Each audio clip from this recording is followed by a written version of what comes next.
পৃথিবীতে যখনই কোনো অলৌকিক ঘটনা ঘটে তার জন্য সব কৃতিত্ব শ্রীভগবানকে দেওয়া হয়। আমরা তো কতবার শুনেছি একজন মৃত মানুষ জীবিত হয়ে উঠেছে। ভাবুন তো, মৃত্যু যদি এসে কাউকে ছুঁয়েও ফিরে যায় সেটি কতটা অবিশ্বাস্য হতে পারে। কারণ সবাই জানে, মারে হরি তো রাখে কে, রাখে হরি তো মারে কে। যতক্ষণ ভগবানের হাত কারো মাথায় থাকে মৃত্যু তাকে ছুঁতে পারে না। কিন্তু এও সত্যি যে বিজ্ঞান এসব অলৌকিক ঘটনায় বিশ্বাস করে না। তবে এমন কিছু ঘটনা ঘটেছে যা বিজ্ঞানকেও চমকে দিয়েছে। আজ আমরা আপনাকে এমনই একটি সত্য ঘটনার কথা বলবো যা শুনে হয়তো আপনিও চমকে যাবেন, অবাক হয়ে ভাববেন এটা কিভাবে সম্ভব হলো। বন্ধুরা, যদি আপনি এই চ্যানেলে নতুন হয়ে থাকেন তাহলে প্লিজ সাবস্ক্রাইব করতে ভুলবেন না। এবার শুরু করা যাক সেই অসাধারণ গল্পটি যা আপনাকে ঈশ্বরে বিশ্বাস করাতে বাধ্য করবে। গল্পটি জিন হিলিয়ার্ড নামের এক মেয়েকে নিয়ে, যিনি 1931 সালে লংওভি, মিনেসোটা, ইউএসএতে জন্মেছিলেন। কিন্তু তার সাথে যা ঘটেছিল 1980 সালের 20 ডিসেম্বর তা কল্পনারও বাইরে। সেদিন ছিল ভয়ানক শীত। তাপমাত্রা নেমে গিয়েছিল -30°C। ঠান্ডা এতটাই ছিল যে জল বরফে পরিণত হয়েছিল। জিন নিজের গাড়ি চালিয়ে কোথাও যাচ্ছিলেন। হঠাৎ প্রবল ঝড়ো হাওয়া শুরু হয়। গাড়ি চালাতে চালাতে হঠাৎ তার গাড়ি নিয়ন্ত্রণ হারিয়ে ছোট একটি খাদে পড়ে যায়। এমন অবস্থায় জিন ভয় পেয়ে যায়। মনে মনে ভাবছিলেন, এখন আমি কি করব? এই ভয়ঙ্কর ঝড় থেকে বাড়ি পৌঁছাব কিভাবে? তখনই তার মনে পড়ে তার এক বন্ধুর বাড়ি কাছাকাছি, মাত্র 2 মাইল দূরে। ভাবুন তো, একবার এই ঠান্ডায় তাকে হাঁটতে হবে 2 মাইল। কিন্তু জিনের মনে হয়েছিল সে চেষ্টা করতেই পারে। এই ভেবে তিনি গাড়ি থেকে বেরিয়ে পড়েন। তীব্র ঠান্ডা আর ঝড়ের মধ্যে বন্ধুর বাড়ির দিকে হাঁটতে শুরু করেন।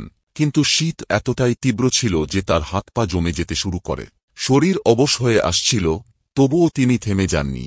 বারবার মাটিতে পড়ে যাচ্ছিলেন, চোটও পাচ্ছিলেন, কিন্তু নিজের মনে বল দিচ্ছিলেন, আমি পারব, আমাকে পৌঁছাতেই হবে। যখন বন্ধুর বাড়ি থেকে মাত্র 15 ফুট দূরে ছিলেন তখন তার ভাগ্য যেন সাথ ছেড়ে দেয়। তিনি মাটিতে লুটিয়ে পড়েন এবং সাথে সাথেই জ্ঞান হারিয়ে ফেলেন।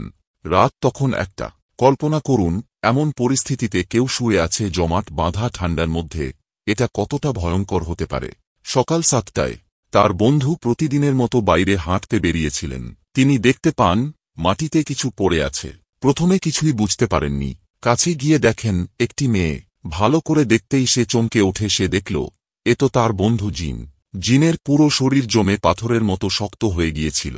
বন্ধুটি ভয়ে চিৎকার করে ওঠে এবং তাড়াতাড়ি তাকে হাসপাতালে নিয়ে যাওয়া হয়। তখন ডাক্তাররা যা দেখেন তা যেন কোনো সিনেমার গল্প। জিনের শরীর পুরো 6 ঘন্টা ধরে বরফে পরিণত হয়েছিল। শরীর এতটাই শক্ত যে সূচ গাঁথারও উপায় ছিল না।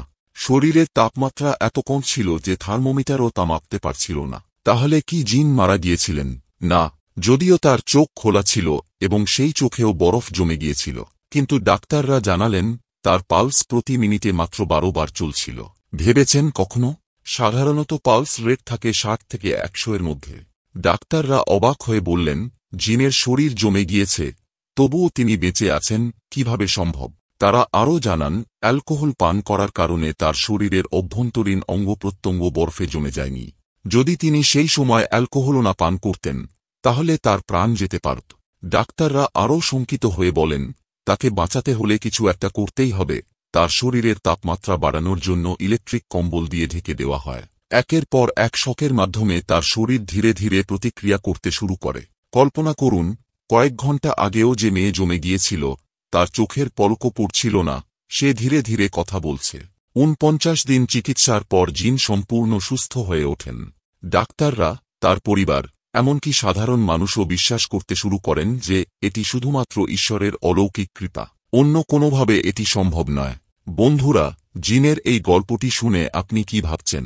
এমন অলৌকিক ঘটনা কি সম্ভব, নাকি বিজ্ঞানকেই সবসময় সঠিক বলে মনে করেন?